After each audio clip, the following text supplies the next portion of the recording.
Oh man, that's hard. That's hard. Today I'm going to be talking about the second episode of the HBO show Scenes from a Marriage. There's going to be a lot to unpack in this episode as far as trends I've seen time and time again. Full disclosure, I'm not going to be taking any sides in this, although you are going to hear some things where you may feel that I'm leaning in one direction as opposed to the other. The main goal is to break down the patterns when you're dealing with a specific situation like this. If you want to know whose fault I think this really is, stay to the end of the video. I promise I'll tell you, and trust me, you're not going to believe the answer.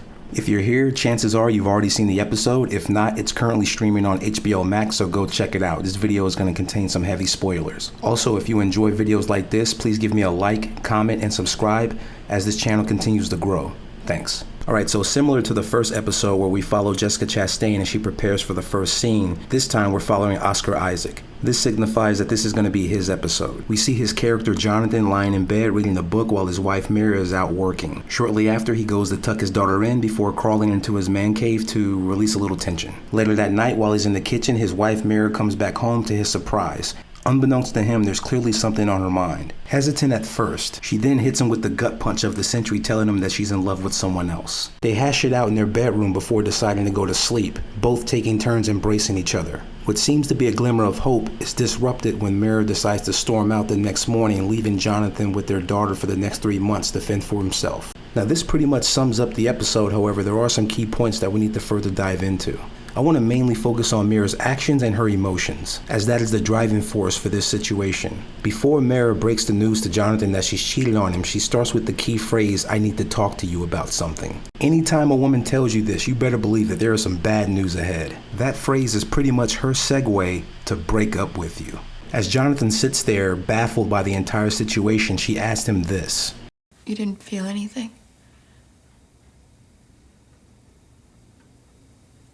No.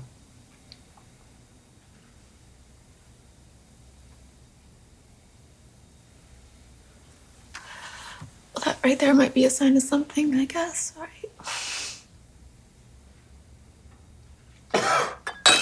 This is the classic case of a female feeling that whoever she's in a partnership with is supposed to be a mind reader. They're supposed to be connected. In her mind, she shouldn't have to explain to Jonathan how she's feeling internally. He's just supposed to automatically know. And although I don't necessarily agree with this way of thinking, I will revisit this once I start discussing Jonathan's faults. But for now, let's stay on topic with Mira. We discover that she's been talking to Kate about her relationship with Jonathan after the abortion.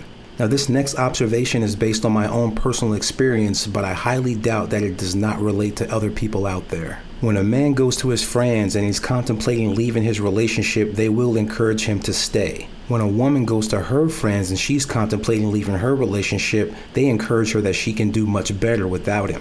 Now, of course, this doesn't apply to everybody. This is a case-by-case basis. The friends who are quick to talk you out of a relationship are either single or they're having problems within their own relationship. This is something that we can validate in the first episode when we look back at the fight between Peter and Kate. Mira knew 8 months in advance that she was preparing to leave Jonathan, but she continued to play the part until she finally did so. Every day, for 8 months, every morning, I've woken up with the knowledge that I cannot be here anymore, that I have to go. It is statistically shown that most women will not leave an unhappy relationship until they found another emotional connection. She's been having an affair with Paulie, but now that he's finally coming to the States, she feels this is her time to pull the trigger. The last point I'd like to make with Mira is that she is acting out of selfishness. I don't care if I'm convincing anyone. I don't give a shit. You can think I'm a monster. Think whatever the fuck you want. I don't care. She is so emotionally wrapped up in her affair that she cannot bear to listen to the logical reasoning that Jonathan is trying to explain to her. You need to think about Ava for a second, if not about me. In this moment, her wants are more important than the impact that it's going to have in everyone else's lives, including her daughter. Every day and every night while you're gone. Have you thought about that? This goes back to my video about the first episode as far as her feeling inadequate as a mother. She plans to say goodbye to her daughter Ava the next morning before she leaves, but when the time comes, she's too ashamed to do so. I can't do it. I can't wake her up. Now, before you hit the dislike button thinking that this is a video only to bash Mira, let's take a look at some of Jonathan's faults.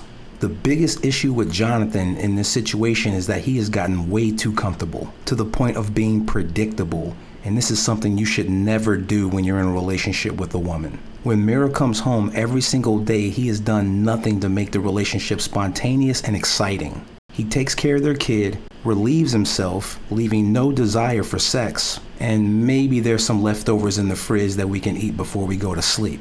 Not really exciting. He's looking at the home that they built and the child they had as stability. None of his focus has been on his wife. This is why when Mira breaks the news that she wants a divorce, he's caught off guard because in his mind, everything was perfect. Now, if I was going to play devil's advocate, I would say if Jonathan was the main breadwinner in the family, he would have a little bit more leeway. But because he's not, this is partially the cause of Mira's resentment. In her eyes, he's become so boring that it's not only led her to question their relationship, but the meaning of life itself. Like I'm lying here at night and I just feeling like I had a crazy thought the other night where I thought of checking my own pulse to see if I was still alive. Can you understand that? Now, earlier in this video, I told you that somebody was at fault here and you wouldn't believe the answer. Now, don't shoot the messenger, but here's the answer.